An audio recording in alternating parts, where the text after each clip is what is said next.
নমস্কার বন্ধুরা, আপনারা দেখছেন tech Suparna online YouTube channel. আবার একটি খুবই গুরুত্বপূর্ণ ভিডিও নিয়ে চলে এসেছি আমি আপনাদের সঙ্গে শেয়ার করতে। থাম্বনেলটা দেখে আপনারা বুঝতেই পেরেছেন আমি কিসের জন্য ভিডিওটি আজকে বানিয়েছি। ইডব্লিউএস সার্টিফিকেট এখন খুবই ইম্পর্টেন্ট হয়ে গেছে। যে জেনারেল কাস্ট যারা 10% রিজার্ভেশন থাকে তাদের জন্যই কিন্তু ইডব্লিউএস সার্টিফিকেটটা। ইডব্লিউএস সার্টিফিকেট কারা অ্যাপ্লাই করতে পারবে? জেনারেল কাস্ট যাদের হচ্ছে 2.5 লক্ষ টাকার কম ইনকাম ইয়ারলি আর 5 একরের কম অ্যাসেট আছে বা জায়গা সম্পত্তি আছে, তারাই অ্যাপ্লাই করতে পারে। তো আপনারা গুগল ক্রোম ব্রাউজারটা আপনাদের ওপেন করে নেবেন, নিয়ে দেখুন জাস্ট কাস্ট সার্টিফিকেট, এখানটা আপনারা ক্লিক করবেন। করার পরেই আপনারা দেখতে পাচ্ছেন backward classes welfare department, just ওইখানটা আপনাদের ক্লিক করতে হবে। আপনারা যদি আমার চ্যানেলে নতুন হয়ে থাকেন অবশ্যই আমার চ্যানেলটাকে লাইক শেয়ার সাবস্ক্রাইব করতে ভুলবেন না। পাশে থাকা বেল আইকনটা অন করে রাখবেন যাতে এই সমস্ত ইম্পর্টেন্ট ভিডিও আপনি সবার আগে দেখতে পান। মাইনরিটি যারা তারাও কিন্তু অ্যাপ্লাই করতে পারবে, কিন্তু যাদের সেন্ট্রালাইজ ওবিসি আছে তারা কিন্তু অ্যাপ্লাই করতে পারবে না, ঠিক আছে। আর ইডব্লিউএস দেখুন, ইডব্লিউএস দেখতেই পাচ্ছেন প্রথমে আছে দেখুন অ্যাপ্লাই ফর ইডব্লিউএস, তারপরে এডিট অ্যাপ্লিকেশন আছে, তারপরে অ্যাপ্লিকেশন চেক আছে, তারপরে চেক সার্টিফিকেটটা আপনি চেক করতে পারবেন, রিপিট অ্যাপ্লিকেশন অ্যাকনলেজমেন্ট নাম্বার আছে, আর ডাউনলোড সার্টিফিকেট আছে, ঠিক আছে। এগুলো পরে পরে স্টেপ বাই স্টেপ দেখুন। আপনার সামনে কিন্তু অ্যাপ্লিকেশন করার পেজটা ওপেন হয়ে গেছে। প্রথমে আছে পার্সোনাল ইনফরমেশন আছে, তারপরে অ্যাড্রেস আছে, রেফারেন্স ডিটেলস আছে, আর ইনকাম এন্ড অ্যাসেট আছে। অ্যাপ্লাই ফর ইডব্লিউএস আমি স্টেটেরই অ্যাপ্লাই করবো, যে সেন্ট্রালে আমার করার দরকার নেই, আপনারা জাস্ট স্টেটেরই করবেন।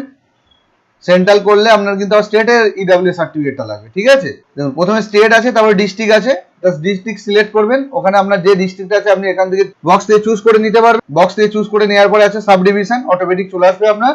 তারপর আপনি যে মিউনিসিপ্যাল কি ব্লক আপনি যার আন্ডারে হবে সেটা আপনাকে চুজ করতে হবে। তারপরে জিপি অবলিক ওয়ার্ড, আপনি যদি জিপির আন্ডারে হন জিপি, নাহলে ওয়ার্ড আন্ডারে হলে ওয়ার্ড, আপনার যেটা হবে সেটা আপনি দিয়ে দেবেন। তারপরে অ্যাপ্লিকেশন ফর, প্রথমে আছে আপনার নামটা আছে, আপনার নাম দেবেন। তারপরে ফাদার্স নেম আছে, আপনি ফাদার্স নেমটা দেবেন। তারপরে মোবাইল নাম্বারটা আছে, মোবাইল নাম্বারটা দেবেন। তারপরে আপনি আপনার একটা বৈধ মেল আইডি দিয়ে দেবেন। তারপর দেখুন ডকুমেন্ট রিকোয়ার্ড, কি কি ডকুমেন্ট আপনার রিকোয়ার্ড লাগছে দেখুন। অ্যাটলিস্ট ওয়ান, যে কোনো একটা আপনাকে এখানে দিতে হবে। আধার কার্ড নয় আপনার রেশন কার্ডের যে কোনো, আধার কার্ড নয় রেশন কার্ড, যে কোনো একটা আপনি এখানে দিতে পারবেন। তারপর ডেট অফ বার্থটা দেবেন, প্লেস অফ বার্থ দেবেন, ডিস্ট্রিক্ট দেবেন, পুলিশ স্টেশন দেবেন। তারপর আপনার ভিলেজটা দিয়ে দেবেন। ভিলেজটা দেওয়ার পরে নেক্সট বাটনে আপনাকে কিন্তু ক্লিক করতে হবে, ঠিক আছে। আবার জেনারেল অ্যাপ্লাই ফর জেনারেল করলে, আপনাদের কিন্তু কি ক্যাটাগরি আছে, আপনি জেনারেল হলে ব্রাহ্ম, খাইস্র, মহেশ্র, বণিক, ত্রিয়, সাতগোপ, তিলি যা আছে আপনার। আদার্স হলে আদার্স করে আপনি লিখে দিতে পারবেন। দেখুন আমি মাইস্র একটা করছি তাই মাইস্র দিয়ে দিলাম। দেখুন আমি ফর্মটা কিন্তু ফিল আপ করে নিয়েছি, আপনারা ওইভাবে কিন্তু ঠিকঠাক করে ফিল আপ করে নেবেন।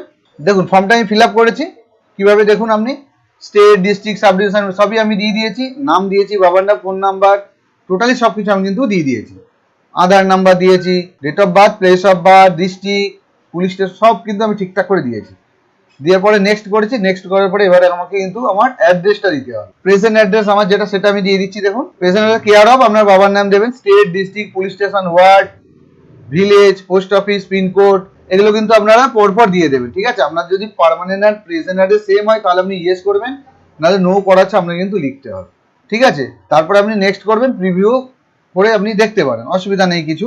দেখুন আমার পার্মানেন্ট প্রেজেন্ট অ্যাড্রেস সেম বলে আমি কিন্তু ইয়েস করেছি, তাহলে আমাকে আর এখানে কিছু লিখতে হয়নি, শুধু অটো সিলেক্ট হয়ে যায়। তারপর আপনি স্ক্রল ডাউন করে একটু নিচে দিকে নামাবেন, নামালে দেখতে পাচ্ছেন প্রিভিয়াস নেক্সট, আপনি জাস্ট নেক্সটে ক্লিক করে দেবেন, ঠিক আছে। তো দেখুন নেক্সট আমি ক্লিক করেছি। এবার আপনাকে কিন্তু রেফারি ডিটেলস দিতে হবে, দুজন ব্যক্তির নাম দিতে হবে যারা আপনাকে চেনে। তাদের কিন্তু আধার কার্ডও পরবর্তীকালে প্রয়োজন হতে পারে, ঠিক আছে, আর নাও প্রয়োজন হতে। তো দুজন আপনাকে যারা চেনে সেই দুজন ব্যক্তির আপনার নাম কিন্তু দেবেন, তাদের অ্যাড্রেস ডিটেলসও আপনাকে দিতে হবে। তা আপনার ফ্যামিলি যদি মাইগ্রেটেড হয় তাহলে ইয়েস, নাহলে নো, অসব কিছু করার দরকার নেই, আপনি নো করেই ছেড়ে দেবেন। স্ক্রল ডাউন করে নিচে দিকে নামাবেন, নামিয়ে দেখুন নেক্সট বাটন আছে, জাস্ট আপনাকে কিন্তু নেক্সটে ক্লিক করতে হবে। আমি ক্লিক করছি, আপনারাও তাই করবেন। রিকোয়ার্ড ডকুমেন্ট বলতে আপনারা কিন্তু একটা পাসপোর্ট সাইজ ছবি অবশ্যই স্ক্যান করে আপনার কম্পিউটারে রেখে দেবেন, ওটা আপলোড করতে হবে আপনাকে। দেখতে পাচ্ছেন এই দেখুন ইনকাম এন্ড অ্যাসেট, এবার অ্যাসেট ডিটেলসটা আপনাকে দিতে হবে, কিন্তু এটা ঠিকঠাক করে ফিল আপ করে দেবেন আপনারা। তো এই ভিডিওটা অবশ্যই আপনারা প্রথম থেকে শেষ পর্যন্ত স্টেপ বাই স্টেপ খুবই ভালো করে দেখুন, আপনারা বাড়িতে বসে কিন্তু করে ফেলতে পারবেন, খুব সহজ ব্যাপার, কোনো অসুবিধা হবে না। কোনো অসুবিধা হলে আপনারা কমেন্ট বক্সে কমেন্ট করতে পারেন, আমি সলিউশন করে দেওয়ার চেষ্টা করবো আপনাদের। দেখুন 15 নম্বর কলমে আপনাকে বলেছিলাম একটা ছবি স্ক্যান করে রাখতে, সেটা এখানে আপলোড করতে হবে। ইনকাম 16 নম্বর কলমে ইনকাম ট্যাক্স রিটার্ন, আপনি যদি রিটার্ন দেন তাহলে ইয়েস, নাহলে নো।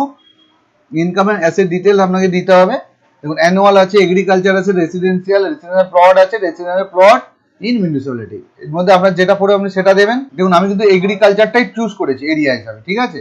তো আপনারা ওইটাই চুজ করতে পারেন, ওটা সহজ। প্রথমে মেম্বার সেলফ তারপরে father's, mother's, spouse, sibling, children, আপনার ফ্যামিলি যার যত সম্পত্তি আছে এখানে কিন্তু দিলে অটোমেটিক টোটাল হয়ে চলে আসবে। দেখুন 18 নম্বর কলমে কিন্তু আপনার ডকুমেন্ট টু বি সাবমিট, আপনাদের যে ডকুমেন্টস গুলো অ্যাপ্লিকেশন ফর্মের সময় জমা দিতে হবে সেগুলো দেখুন কি বলেছে, Aadhaar card, EPIC, voter card, PAN card, birth certificate আছে, আইটিআর ফাইল থাকলে দেবেন, নাহলে দিতে হবে না। তারপরে ইনকাম সার্টিফিকেট আপনাকে দিতে হবে, তারপরে রেসিডেন্সিয়াল সার্টিফিকেট দিতে হবে, ডোমিসাইল ইন ওয়েস্ট বেঙ্গল, তারপরে সার্টিফিকেট কপিস অর আরওআর পর্চা যে কোনো একটা দিতে হবে আপনাকে, সার্টিফিকেট সাপোর্টিং কাস্ট সার্টিফিকেট প্রধান থেকে নিতে হবে, একটা সেলফ ডিক্লারেশন অ্যানেক্সার বি, ওটা আপনাকে ডাউনলোড করে নিয়ে সেটা কিন্তু ফিল আপ করে আপনাকে সঙ্গে জমা দিতে হবে। এরপর আপনাকে কিন্তু সাবমিট করতে হবে। অ্যানেক্সার বিটা আপনি যখন ফর্ম ফিল আপ করে আপনার নিয়ারেস্ট বিডিও অফিসে জমা দেবেন, সেখানে কিন্তু ওটা দিয়ে দেবেন। ঠিক আছে, এবার দেখুন সেলফ, আমার যেহেতু নিজস্ব কোনো সম্পত্তি নেই তাই জিরো না করেছি, যেহেতু আমার ফাদার মানে বাবার সম্পত্তি আছে, সম্পত্তির পরিমাণ দিয়ে দিয়েছি, মাদার স্পাউস কিছু নেই বলে আমি কিছু দিইনি। ঠিক আছে, তো আপনারা এভাবে করবেন, কোনো ঘর ফাঁকা থাকলে কিন্তু সাবমিট নেবে না। ঠিক আছে, তো ওনার সবকিছু দিয়ে দিয়েছি, দেওয়ার পরে আমি সাবমিট করছি, আপনারাও তাই করবেন। দেখুন সাবমিট করার পরে দেখতেই পাচ্ছেন your application has been submitted successfully হয়ে গেছে। আমাকে একটা অ্যাপ্লিকেশন নাম্বার দিয়েছে, এটা আপনারা টুকে রাখবেন। দেখুন ক্লিক হেয়ার ফিল অ্যাপ্লিকেশন ফর্মটা আপনারা ডাউনলোড করে নেবেন, অ্যাকনলেজমেন্ট নাম্বারটা আপনারা ডাউনলোড করে নেবেন, ইনকাম অ্যাসেটসটা আপনারা কিন্তু ডাউনলোড করে প্রিন্ট আউট করে রাখতে হবে, কারণ এই প্রিন্ট আউট গুলোই আপনাকে আপনার নিয়ারেস্ট বিডিও অফিসে গিয়ে জমা দিতে হবে। দেখুন আমি কিন্তু প্রিন্ট করে নিচ্ছি, আপনারাও প্রিন্ট আউট করে নেবেন। ঠিক আছে, সবকিছু আমি প্রিন্ট করে নিচ্ছি। এবার আপনাদের সামনেও কিন্তু পিডিএফটা চলে আসবে, আপনারা ডাউনলোড করে নিতে পারেন, ডাউনলোড করেও প্রিন্ট করতে পারেন, নাহলে ডাইরেক্টও আপনারা কিন্তু প্রিন্ট করে নেবেন। ঠিক আছে, এই ছিল আমার আজকে ছোট্ট ভিডিও। আমার এই ভিডিওটি যদি আপনাদের কোনো উপকারে লেগে থাকে তো অবশ্যই আমার চ্যানেলটিকে লাইক, শেয়ার, সাবস্ক্রাইব করে দেবেন। আর যদি কোনো ভুল হয়ে থাকে তো অবশ্যই ক্ষমা করে দেবেন, আর ভুলটা ধরিয়ে দেবেন যাতে আমি পরের ভিডিওটা ঠিকঠাক করতে পারি। সবাই ভালো থাকবেন, সুস্থ থাকবেন। জয় হিন্দ, জয় বাংলা।